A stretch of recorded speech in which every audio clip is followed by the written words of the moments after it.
Hey, what's up? This is TJ, and how you doing? Today we're doing a full and complete tutorial on the Roland Zenology Pro soft synthesizer. Recently, Roland's company, Boss, they're the same company, came out with the GM800, and I was absolutely stoked to see that because finally they have attached a real synthesizer to a guitar synth system. Yes, I am a guitarist first, but I dabble in synthesizers as well, as you can probably tell. And I realized, though, when I had seen that, though, that a lot of guitar players have never touched a synthesizer in their life, so I thought it'd be helpful to create a video showing how you can use Zenology Pro to create your own sounds. So that's what this video is going to be about. We're going to be starting at very, very basic levels, and then we're going to slowly get into some more advanced functions. One thing I do want to mention, though, if you haven't ever touched a guitar synthesizer in your life, or a synthesizer at all, you might want to take a few moments to get a little bit of prep work going on here. I have a couple of resources for you. One is the great Sound on Sound Gordon Reed's series that's called Synth Secrets. It's about 20 years old, but it's still awesome. It's still relevant for today. Great reading. Good thing to check out. Also, a few years ago, I made a couple videos called Understanding Synthesizers for Guitarists. It uses actual guitar gear and kind of, uses them as an analogy for what synthesizers do. So you might want to check those out. So if you're familiar with guitar gear, you can use that video to get an idea of how the different segments of synthesizers relate to your guitar gear. All right, I assume by now that you've already signed up for Roland Cloud and have gotten Zenology Pro. It's a subscription and or a lifetime key. People who don't like subscriptions, I get it.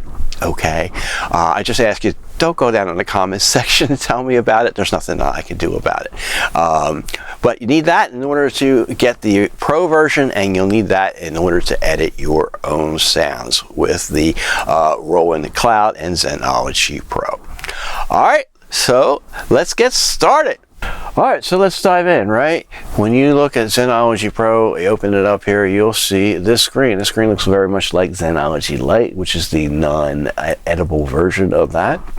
Zenology Lite is free, by the way. You can check that out, and that will allow you to just go through a bunch of already nice presets that are in here. But if you want to get into Zenology Pro and you want to do some edits, you've got to come up to here and hit the edit screen. Okay, this is an initialized tone.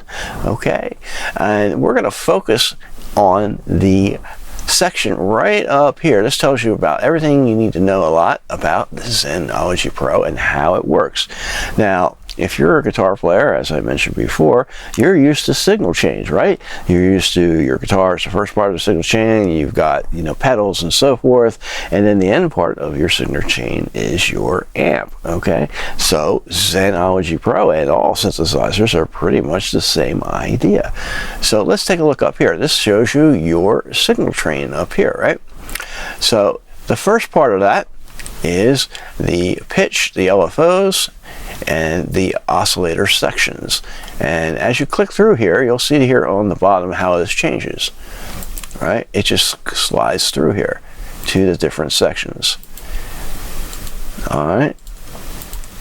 There are, in Zenology Pro, 4 partials that are available. Now, the idea of partials is that they are meant to be a part of the full sound, okay? So they're called partials, and the idea is that you can potentially layer up to 4 of them.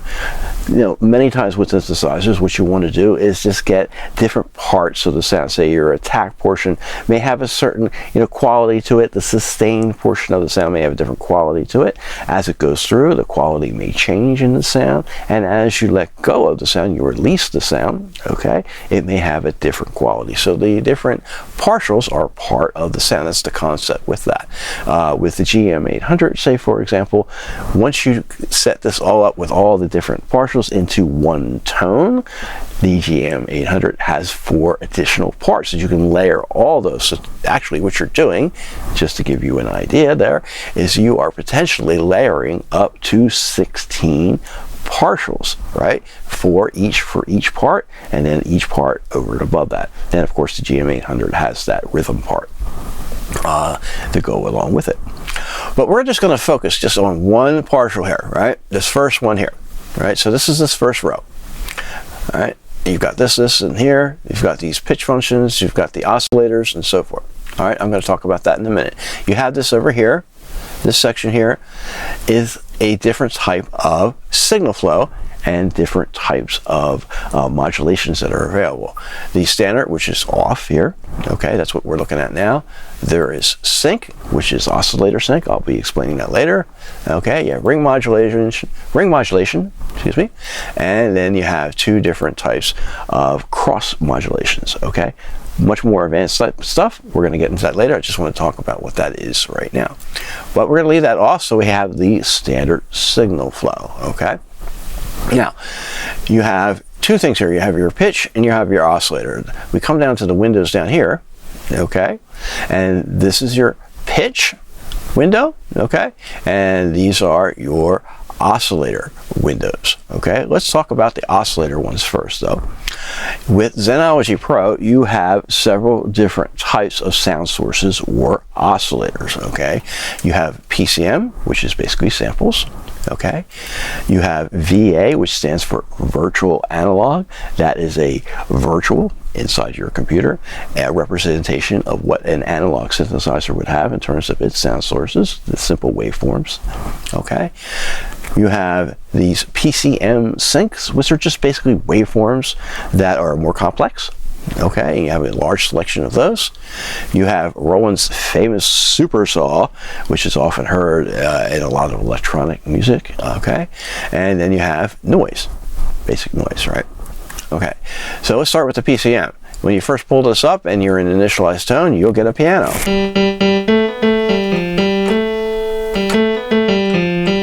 Okay, basic sound. You can have up to 2 different sounds on this PCM, right? So you can select this over here, brings up that window. You can select all kinds of other things.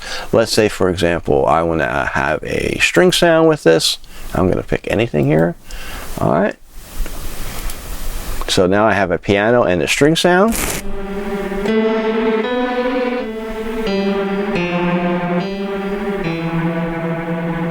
Those are my PCM sounds, all right? If I wanted to say, for example, have another piano, maybe I want to blend something with that. That might be kind of cool, okay? So we have a piano sounds. All right, let's pick that there.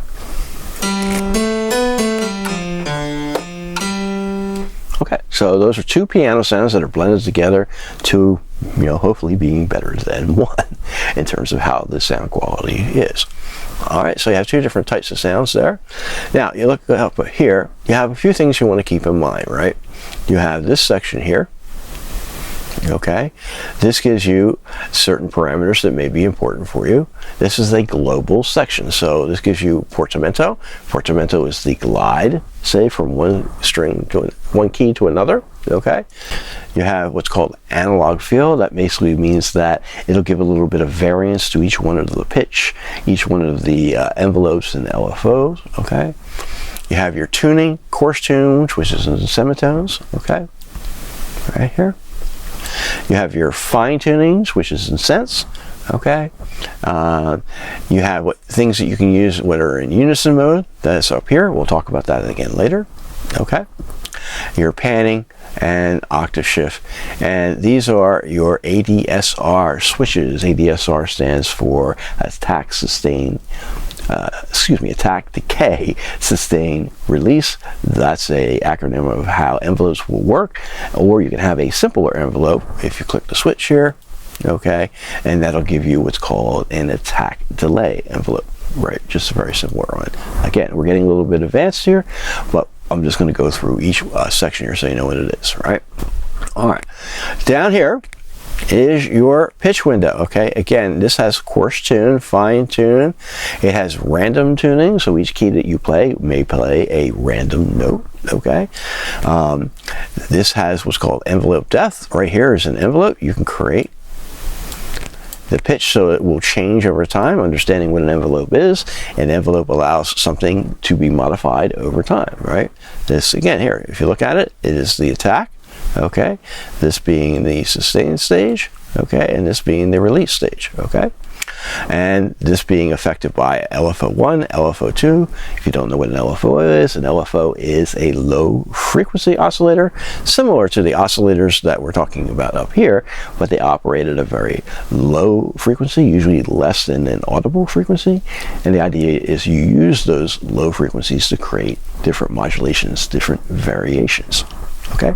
Again, we're going to get into that in a little bit. All right, so here, the difference that I want to point out is that you'll see here, you have coarse tune, fine tune, right? And you have coarse tune, fine tune here, right? This is a per partial coarse tune, fine tune. This is the global coarse tune and fine tune. So again, this will only affect this given partial that I have highlighted up here that is turned on. All right. Now, we have the other types of oscillators. We have the VA. This is a saw wave.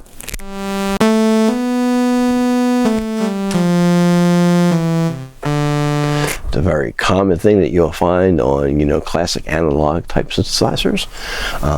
The square wave, triangle, sine, ramp, and they have some other ones on here.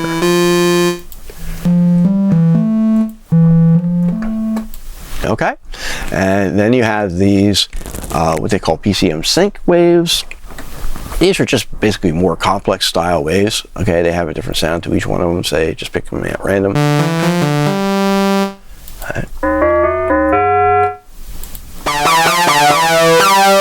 They all have a different sound to them. You can choose those to create even more complex basis of your sound. That's the idea behind that oscillator. Okay, you have the super saw. You've probably heard that a lot in trance type electronic type music or other types of electronic music. Very common type of sound there. And then you have noise, this being white noise. All right, the noise is very helpful in a lot of synthesis, for things that may have, wind noise associated with them. For example, flutes, you might want to have a little bit of noise underneath it to kind of get that type of sound that you would hear in a flute. All right, so let's go back to the VA. I think that's probably the easiest one for folks to understand, okay? And that is going to be the basis for our, pitch here. And I'm going to stay with the sawtooth wave. All right, now next on our journey here, beyond the pitch here, okay, and the oscillator, okay, is going to be our LFOs. All right, we have two LFOs that are available within Zenology Pro for each one of the partials. Okay, and the LFOs will have different types of waveforms that are associated with them. That being a sine, sawtooth, reverse saw, square. There's a pattern going on here because they look very much like the regular oscillators because they are oscillators. They're just operating at low frequencies, okay? All right, so again, there is different types. This is a sample and hold, sample and glide. There is a step type where you can actually draw, okay, the actual waveform that you want. All right, so but we're going to go back to the triangle. We're going to make it just pretty simple here. Okay, and you have these parameters that are below it. You have the rate, how fast it moves back and forth. Okay, and in order for you to hear this, I'm going to assign this to the pitch. I would do that back in here in this window. See, this is LFO1 here. I'm going to assign this to the pitch. Okay.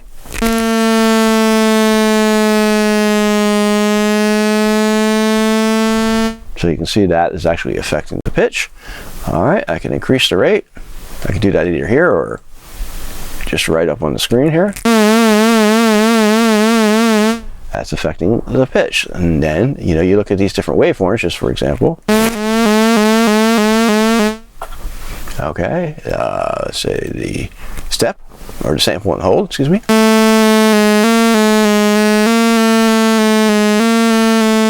You see what that's doing as it goes through each step of the sample and hold wave. It'll click a different type of pitch, okay? Or we can go back to that step sequencer that I clicked over here.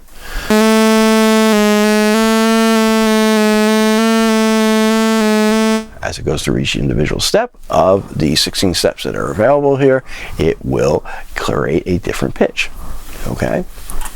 Now, oftentimes, pitch for LFOs are used to create a vibrato. And one key with any type of modulation that you use is a good rule of thumb: a little is a lot. You know, when you put too much, it sounds like it's too much, right? A little bit will actually create a lot of interesting variance in your sound. Don't give it too much, because then it'll actually sound like, well, not really that great, oftentimes. All right, so a little is a lot. So when you actually had just a little bit here, I have this only at what, right? At 2 or 4 or 3, right? That creates a nice bit of variance. Let's increase the rate here just a little bit.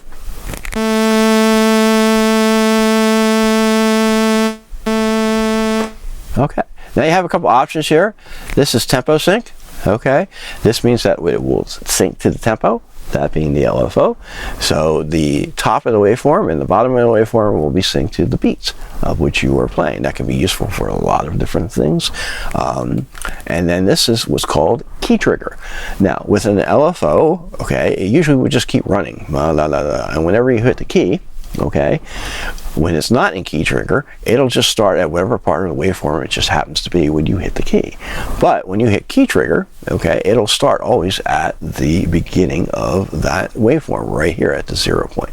So that's also very helpful, okay? That can be helpful, for example, when you want to use, let's say, for example, all right, say this reverse saw here. If I just had the key trigger here off, okay, it's going to start at any point at which I decide, you know, to hit the key as it goes through in the background of that given waveform. Okay, let's do it a little faster, maybe you get a better idea. Oops, I got to turn the LFO up here so you can hear it. There we go.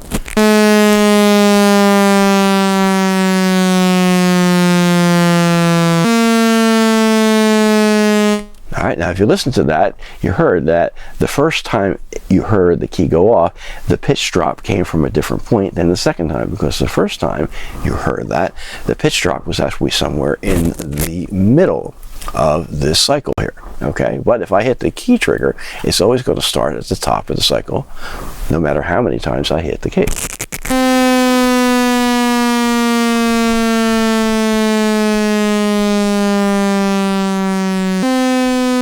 All right, if I hit it again, it'll start at the same place.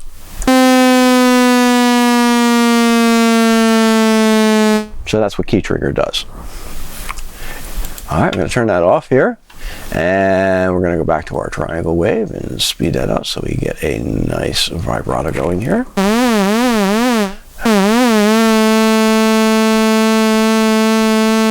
Okay, now here you can do some other things, like you can actually have a delay so it doesn't start right away, or you can actually have it fade in, so it fades in that vibrato. Let's try that.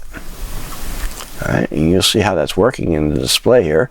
If I fade it in, the actual effect of the vibrato will occur slowly over time, or I should say the effect of the LFO as it is routed to the pitch, which now becomes vibrato. Let's turn that up so you can hear how that affects that. All right, let's give it a little bit more. Fade in.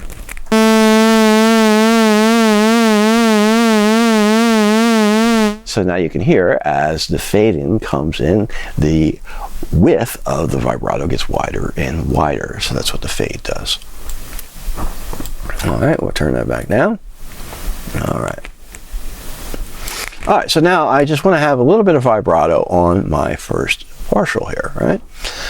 Now I want to go to my next screen over here, and what this is doing is, if you'll see, it moved these two screens, okay, over to here. Now, when I did that, now that's over here, and what we have over here is our filter and filter envelope. Okay, so we have a number of different filters here. You have a basic low pass filter, a band pass filter, a high pass filter, okay, and what's called a package filter, a number of different types of low pass filters. Then they have emulations of different filters such as this Moog filter, this Prophet 5 type filter, this JP filter, which stands for the Jupiter 8 style filter, okay. So you have a number of different emulations here. Let's just take, for example, the basic low pass, okay? And when I actually do cut down the filter, what's it's going to do is it's going to cut down the high frequencies of the filter.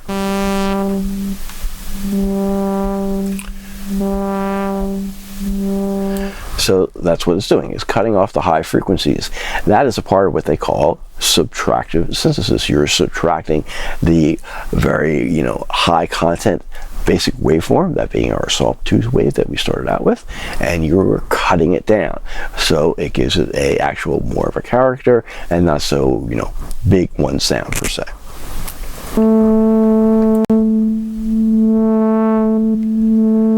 Okay, now you can have different slopes. This is a gentle slope, what's called 12 dB. It slopes very gently here, or you can have a much more, drastic slope, right? Okay, and you can have what's called resonance. What is resonance? Resonance will actually increase this peak point. This is where the cutoff point is. Okay, if I raise that, you'll see how that goes. So it'll actually raise that frequency, with the exact same point of the cutoff, and that has an interesting quality to it.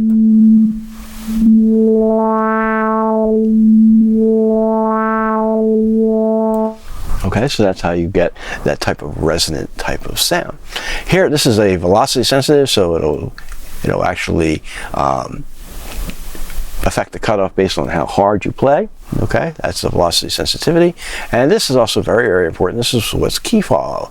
Okay, this is so that, as you play higher up on your keyboard or on your guitar with the GM800, it makes sure that it doesn't cut off those high frequencies. The cutoff will actually scale up as it goes along with those higher notes, but it'll still retain the same amount of cutoff in terms of percentage next to the bass note that you are playing. All right, so we oftentimes want to have a little bit of that. And with our demonstration today, I'm going to create a little bit of a pad sound. So usually you would have a little bit of higher key follow associated with that. So, all right, if I have that turned down, all the way down, say, you can probably tell that that higher frequency that I'm playing doesn't have as much overall high frequency content as the low note that I played. So I want to scale that so they maintain the same relative amount of high frequency content.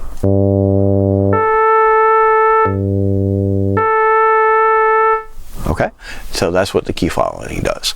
Now, just having a simple closed, cutoff point, okay, doesn't make the sound very interesting. You usually need to use an envelope, and this is where our ADSR type of envelopes come in. Again, attack, decay, sustain, release. Okay, so what you want to do is you want to create an envelope. So that's what we can do, and it's great. We can just draw these types of things. All right, and you'll see these points, they come up.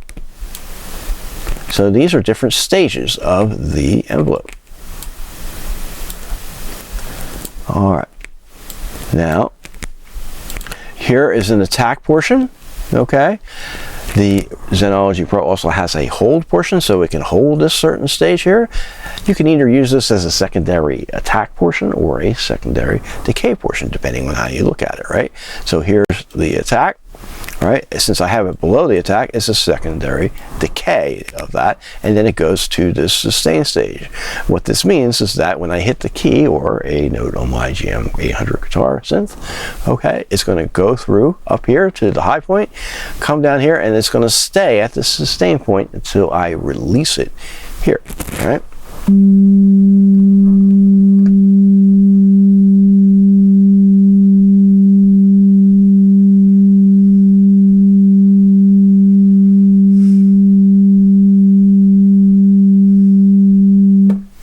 When I release it, it jumps to the end. So it gets to the release point. Now, in order for this to have an effect on the filter, I have to select how much depth that's going to have, how much of an effect it will be. Okay, so I will increase that a little bit.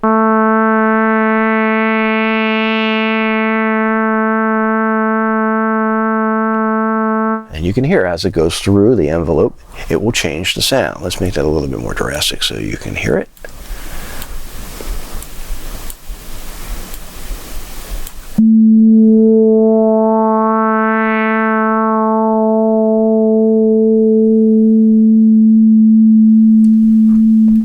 Okay, so that's what envelopes do over time. They change the target destination, in this case, the filter, okay, over time, based on how you set those up. Again, you have this velocity sensitivity, okay? You can have the key file again.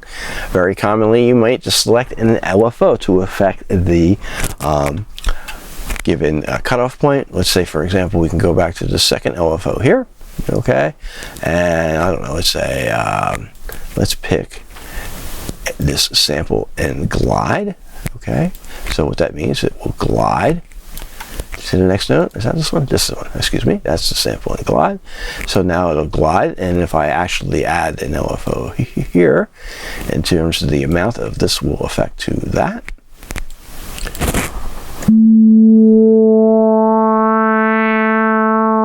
All right, I'm going to turn this down so you can hear this better.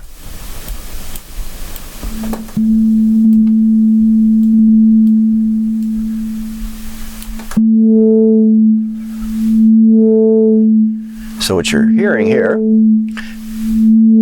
as that's going up and down, that's affecting this cutoff point, the filter. When I combine that with the depth of the envelope, all right, it's going to create two different separate modulations affecting the same thing.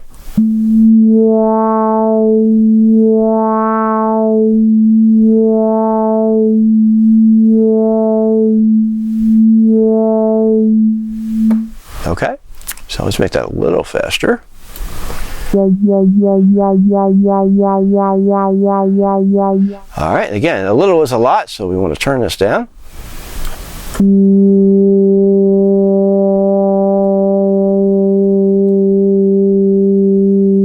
Okay, so now you heard just a little bit of it, and that's going to get it to be something nice and variant, but not too prominent that, you know, it kind of bugs your ear per se. It sticks out too much. All right, let's go. Now, in order to create a pad type of sound, you know, something nice and soft and so forth, well, you don't usually hear it hit so hard right away, and you don't hear it usually stop right away, right? It usually has a little bit of tail associated with it. So this is your amplifier envelope. Again, here we're going to create a pattern where we're going to make it a nice attack, okay? A slow attack, slow release, okay? And we're going to have a little bit of decay associated with this, okay? So now you're going to have a slow attack and slow release, slow decay, and then slow release here.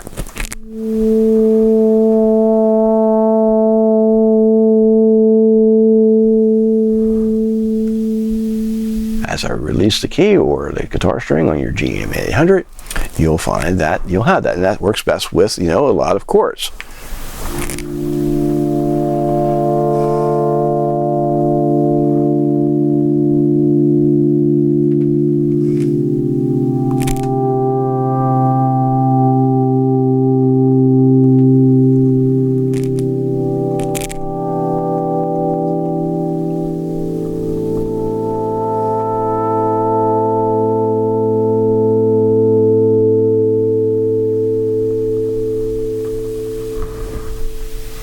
So you see, that's basically the structure of the given workflow that is within each individual partial, okay? You have, again, the pitch, okay? You have the oscillator, you have the two LFOs that are here, all right? You have the filter and its related filter envelope, and then you have the amp here. And then if you want, you can actually add some EQ. Let's say I want a little bit more mids. Give a little peak on that. Okay, maybe a little bit of a bass bump there. That's some EQ. All right, now you notice also here, I can create, you know, some more LFO type of effects if I want to.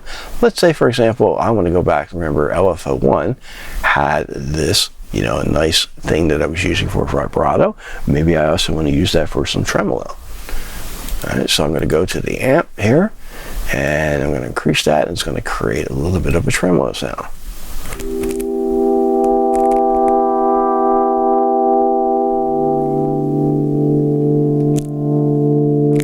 All right, let me turn that up so you can hear it really nice. A little overemphasized.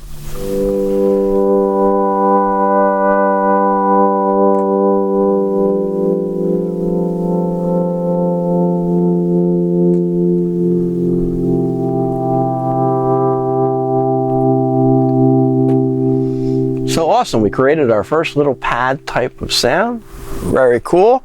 Now what I'm going to do is I'm going to keep that, all right? I'm going to just turn it off though for a second, and I'm going to go to partial 2. All right, so now I'm going to look at partial 2. All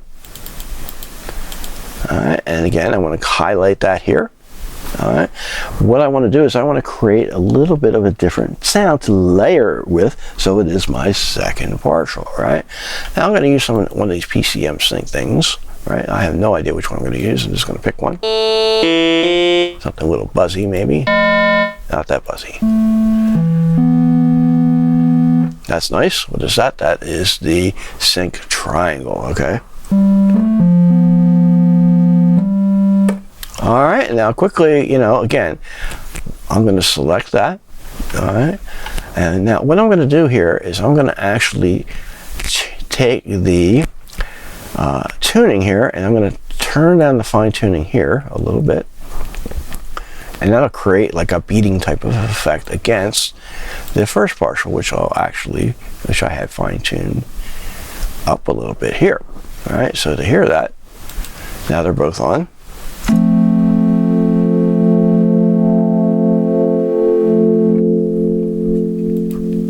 All right, that'll become more important as we go. And I'm going to actually do a little bit of pitch fun here. Let's see, go up here, raise that. I want the pitch to come up just a little bit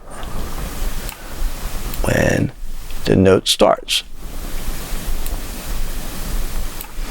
All right, so this is the envelope for that.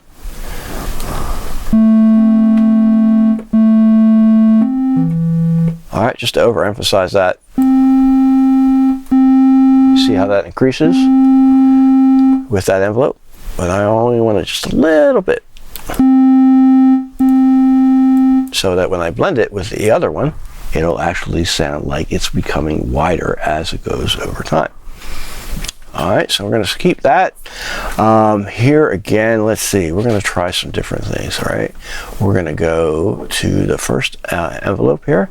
I'm going to use a slow sine wave, okay? And I'm going to fade it in.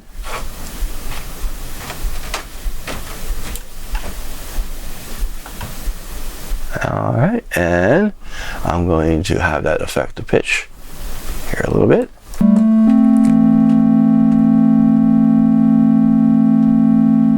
Maybe a slightly higher, faster rate, let's see.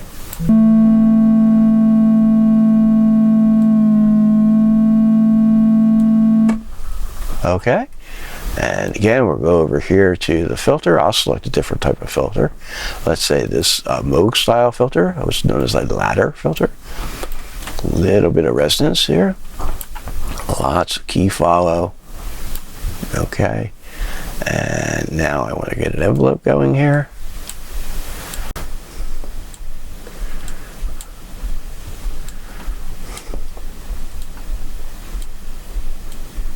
Okay, and I'm just drawing this kind of at random here because, you know, as I always say, it's important just to experiment first, see how it sounds, and then you do a little bit of tweaking. You never really know how it's going to sound until you hear it, right? So just, you know, don't worry about it being so, you know, perfect every time. Okay, give it a little bit of key following, velocity, sensitivity. Okay, let's see what that sounds like.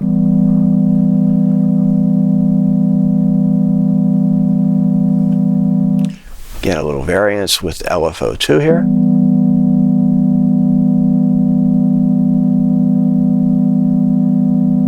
Alright, now, again, I'm going to take the amp and I'm going to create a nice attack, sustain, release, decay here. Alright. Alright, going back to my filter. A little more depth.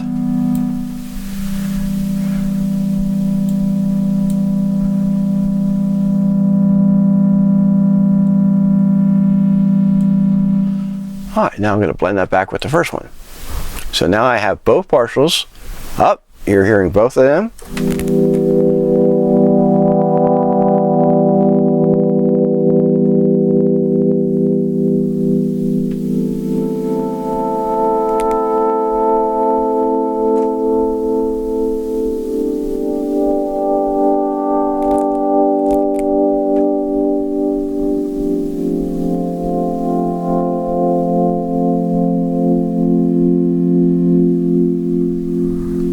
Awesome, it created a nice little pad sound. So that sounds really, really nice. All right, so that's a basic overview of how to use the partials to get some layering going on here. Again, you can create up to 4 of those, and you can actually, you know, make it even more and more complex. All right, so we created a basic type of pad sound. You can get the idea of how that works with the different flow of Zenology Pro. Now we're going to get into the different types of routings, a little bit more advanced types of functions here. The routings being, you know, what you see up here. Okay. Now I should mention, look, you know, we've done this in the horizontal fashion, right? All right. Scrolling through the different things here, you can actually do this also in a vertical fashion. You can look at all the pitch functions, the oscillators, LFOs, and so forth, filters. Okay, that may be useful for what we're going to do next, right? First thing I'm going to do, though, is I'm going to go back to the VA. All right, I'm going to pick a square wave, a lovely square wave, and we're going to play with the pulse width here, right? As we change the type of square into a rectangle, whatever you want to call it, a different pulse, okay, is going to change the sound. And a very common modulation that you're going to hear is what's called pulse width modulation. This is being routed to LFO 2. Okay, so as I increase that,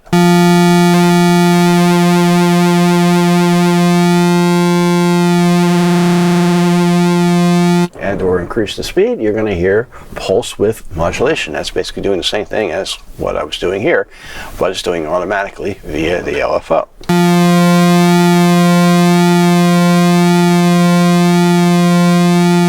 Okay, now I'm going to go to partial number 2 here. I'm going to turn that on.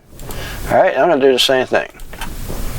Here, start here, a little bit of pulse width modulation, and maybe a little bit faster. All right. All right, so now you're hearing both partial number 1 and partial number 2 together. All right, with a square wave, or a pulse wave, sometimes called, and it's being modulated by LFO2 respectively on the different partials. Right, and that's the standard routing. Now let's see, let's go to the sync routing here, right? Look over here, at top here, you can see what's happening. Oscillator number 2 and partial number 2 is being fed back into partial number 1, oscillator number 1. Okay, so what we're going to do is oscillator sync, right? So what does oscillator sync? When the oscillator plays, it plays through this cycle, okay? Both oscillators will not actually cycle at exactly the same speed, okay? They have slight variances to them. Even in digital oscillators, they'll have a slight, variance to them due to the slight variance in clock speeds, okay?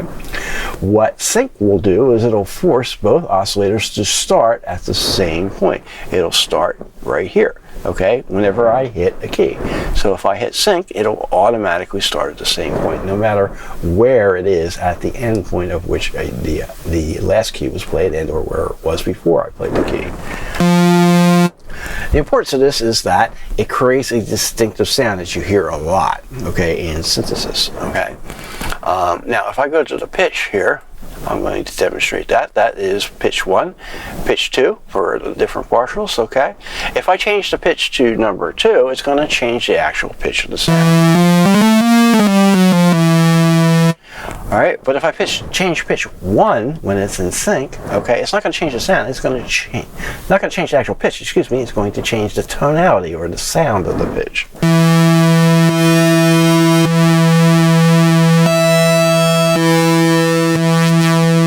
So you can hear how it's slightly different at the pitch of oscillator number 1 because the different cycles of the oscillators are coming in at different points, and that will cause it to sync slightly differently and create that distinctive sound.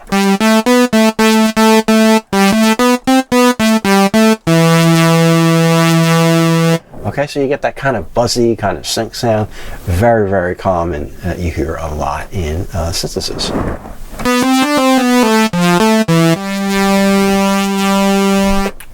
Okay, now moving forward, right, you can get the same kind of thing a little bit with doing ring modulation, except you see here the routing is different. The routing here in partial number 2, okay, is routing being fed back into partial number 1, the whole route. All right, that being the pitch, oscillators, filters, envelopes, everything, and it's being fed just after the oscillator. Now, going to the ring modulation, okay, I want to set the pitch of 1 back to the beginning here, so I changed that back here. Did that already. Okay. All right, now I have partial number 2 off, right? But if you see the routing here, okay, this partial, all the full chain, that being the pitch, the oscillators, the LFOs, everything is being fed back into number 1, and it's being fed back after the oscillator. So if I change the pitch of partial to number 2, okay, whoops, there we go, even though it's not on, okay, it's going to change the sound of the partial number 1. And ring modulation can get really, really nasty, okay? Alright. So it might be good just to change the fine tuning of it.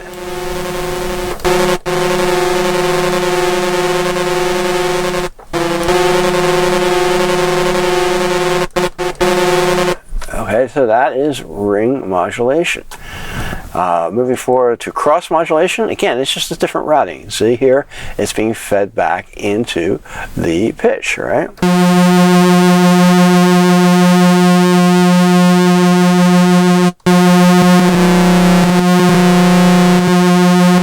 So as I change the pitch on the partial number 2, oscillator number 2, it's changing the overall tone of oscillator number 1.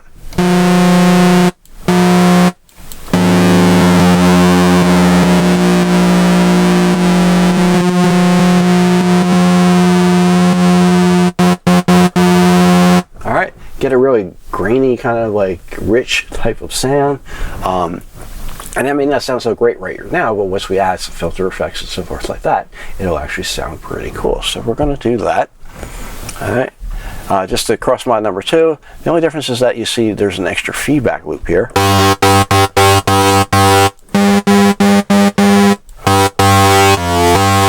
So that it has a slightly different sound. I'm going to stay with number 2. I kind of like that better. All right. Now I'm going to go to the filter, okay, of number 1. Alright, I'm going to use the P5 filter here, Prophet 5 style filter. Cut that down. Alright, let's create a envelope for this.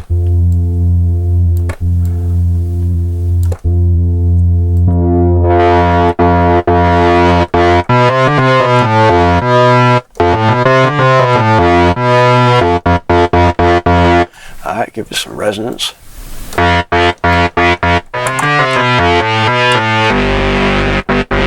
Alright, let's shift it down because it is a bass. We've got to get some low notes for the bass.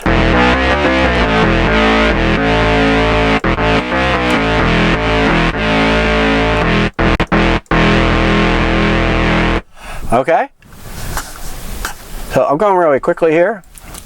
This may not be the best kind of sound to get, but again, you gotta have to keep experimenting and see whether or not you get something that you like. All right, I'm just going to keep experimenting with this sound a little bit. And see the key file here. Usually for a bass, you don't want as much key follow.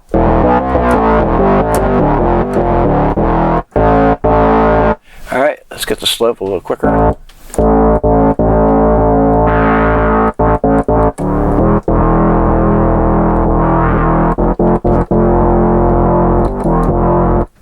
Alright, a little bit of LFO negative. Pull that down.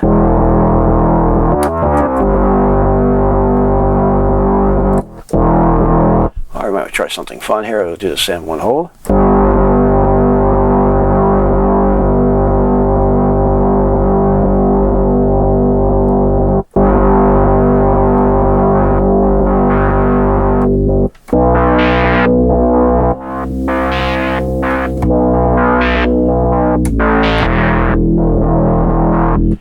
Okay, here again, I'm just trying different things to see if I can come up with something really cool. Alright, just for the purposes of this video though, we'll stick with the triangle wave.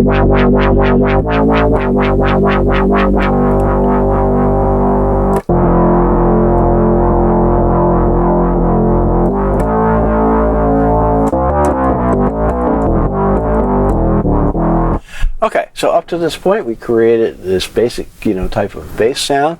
We want to make it even better. We want to use some of these other functions, right? A bass is usually one note at a time. It's not a polyphonic sound. That sounds terrible, right? Right, so you want to make it a mono. You would do that up here.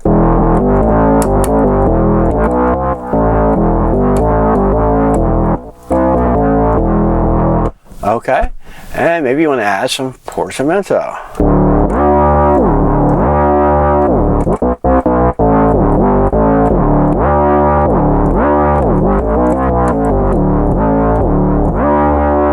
Okay, and the next thing you might want to try to do, these are just going through these different functions here, you have legato. What is legato? Legato means that if you hit a key and it's still holding the other key, it actually won't go through the entire filter, okay? It'll actually peak out. So what it'll mean is that if I hit another note, it'll stay at the top rather than beginning at the bottom of the LFO. Excuse me, at the beginning of the envelope.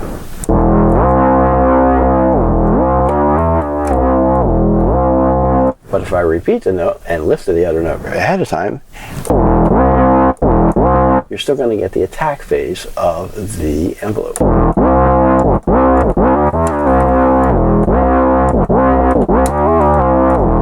Okay, and I might better demonstrate that by just, bringing this out a little bit.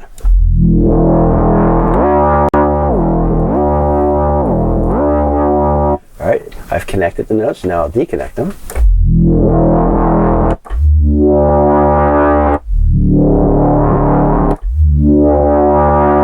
Connect them. So you can hear that it doesn't actually start at the beginning of the low point of this given envelope when I have the legato on. So I'm going to shorten that up again so I have a nice attack.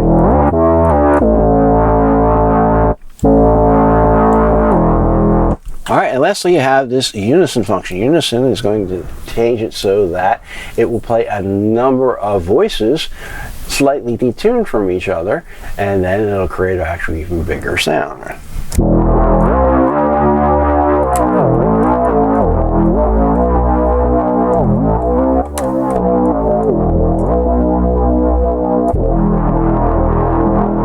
Okay, so that has a number of different voices. You can select the number of voices and some of the more advanced functions that I will show you later.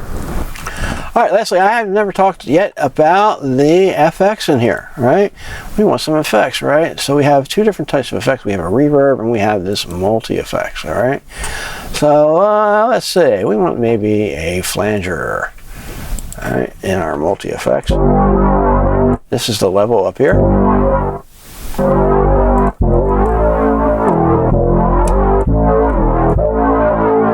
Okay, and then we can add some reverb.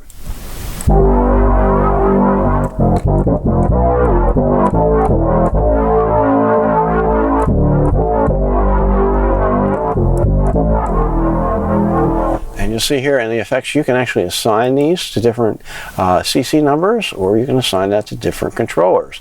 These controllers down here, if you had the GM800, are the actual foot switches that you can assign this to, all right, to have different sensitivities.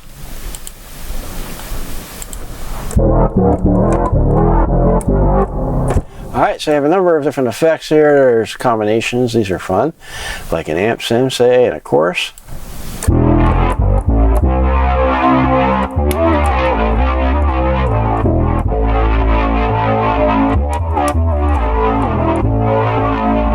Alright, you can go through that through your heart's delight and get a number of different effects added onto this. Okay, so the last thing I want to talk about is some of the advanced functions that are located in the Pro Edit section. Okay, up to now we've been looking at the Visual Edit. Right here is the Pro Edit section. Okay, all this really is just a numerical representation of what you're seeing in the Visual Edit. So all the stuff is actually the same, okay, with the exception of some of the more other functions that are here that are not on the graphical or visual edit section. One of the important ones is this assignment. Okay, you want to assign it a category so it's easier for you to find when you move it over to your end device, such as the GM800. Okay, so we have a synth bass here. We assign that.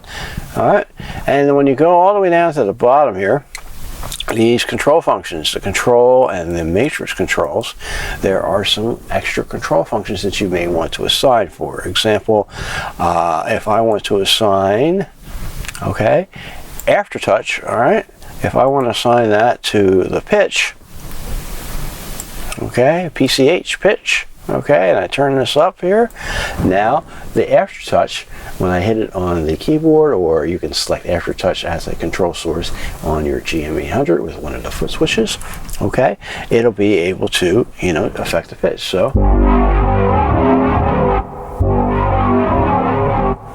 all right, so that's affecting the pitch. Let's get it a little more extreme.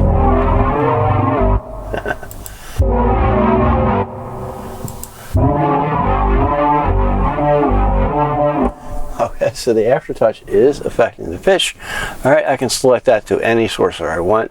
I can select it to a CC command or something like that if I want to MIDI it, okay, and sequence it in some way. I can do that.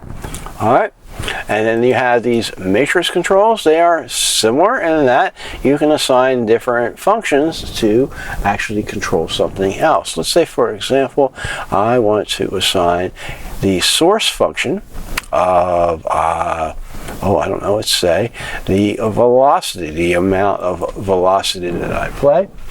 Okay, the harder that I play on the keyboard, or the harder that I play on my GM800 guitar setup, okay, I want to set that to, you know, be, I don't know, the amount of reverb that comes out, say, for example. All right, so if I turn that up, I play a slow amount of velocity.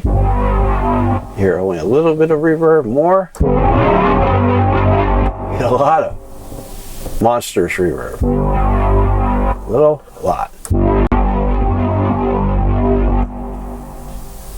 Alright, so that is the matrix control. You have a number of different slots. These are called slots, sources, and destinations.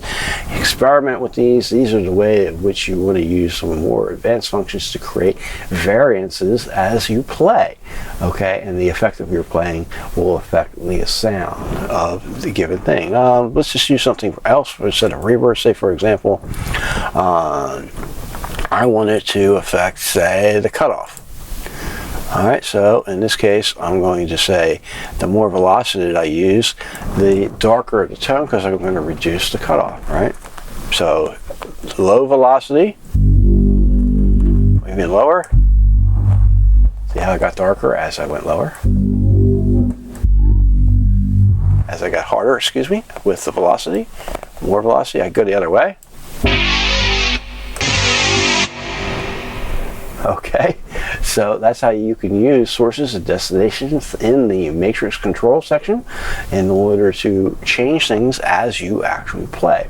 Or, you know, you can do all kinds of different things in this. This is pretty advanced stuff here, but often synthesizers will have some kind of level of matrix control. We've already seen that, say, when we used LFOs to affect different sections. That is a form of matrix control. All right. Or you could do many different things. You can control the amount of LFOs. You control the amount of filter envelope, okay, the amount of pitch envelope, all these different things. All right, so there's a lot of great selections here. Zenology Pro does have a lot of different sources and destinations that you can experiment with. Last thing I want to talk to you about is, well, you've got the sound, you're going to want to save it, right? So you come up here to the right section, okay? You can save this internally. You want to give it a name, right? Like that, okay? My bass, say for example, okay? Or you may want to export it, okay? And you want to export it for hardware, all right? And that'll give you that pop-up, okay? And then, you know, you could choose to where you wish to export it to. Alright, so that'll give you a chance to put it onto a thumb drive, say for example, and then you can take that thumb drive, put it into your GM800 or other Zenology device, and you can import it from there. Well, hey, that's it. Zenology Pro from Roland. I hope this video has helped you get a good start on using it. The most important thing, as I've said before, with using any synthesizer is to just experiment. You don't need to know everything there is to know about synthesizers. You need to just play with the dials and experiment and, you know, come up with something new. Every time you change something, it's something new and interesting. And even if you don't have something new and interesting, keep going with it, because you'll find that sooner or later something's going to pop out, it's going to ring in your ear, and it's going to be great. So I want to thank you so much for watching the video. If you've gotten this far, you've got to subscribe, please, and check out tjontheroad.com for lots more. Thanks so much, and I'll see you next time.